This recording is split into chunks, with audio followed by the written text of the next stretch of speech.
Well, you raise a very important question because our future is our children. And if we insulate children from everyday experience, and if we don't let them learn to deal with uncertainty and learn about their strengths and their weaknesses, then instead of gaining independence, they become very dependent on the parents and grown-up people in general. And we now have a situation in Europe where people who are very, very old, still living with their parents, too scared to leave home. I mean, Italy is a very good example where I know a lot of young men who should be home, left home a long time ago, still tell me, but it's nice, mommy gives me nice food and everything else. Well, and it seems to me that when you have that, then you don't know what it's to be a grown-up person, mature. And I think our culture is to encourage, sort of independence, maturity, even when it's difficult.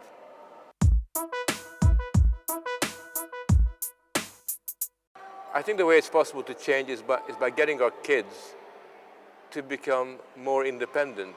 If you're worried about bad people out there, well, teach your children to yell and scream and to become strong.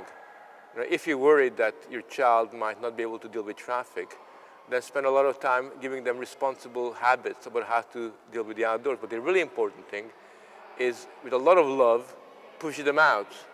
I think that's the trick. On the one hand, you show them your love and warmth and affection, but at the same time, they got to do today something they haven't done yesterday, and they got to do something next year that they haven't done this year. That's the whole kind of element of parenting. And in a sense, if you can do that, both individually and as a community, then we can go along with the other thing that's important.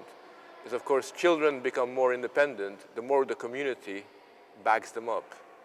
I think that's our job as all adults, even if it's not our children, to help other kids walk on their 2 feet and make their own way.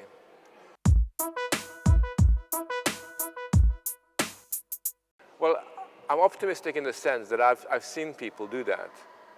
And I know in England, for example, there have been a group of parents who've done that. They had a lot of criticism.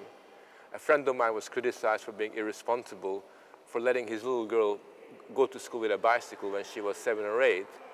But he insisted on it, and now other children are doing that because they say, well, she can do it, why can't I do it? And I think if we set the right example, children are really quite able to be responsible, and we should make them feel that this is their world rather than a world that we have to protect them from.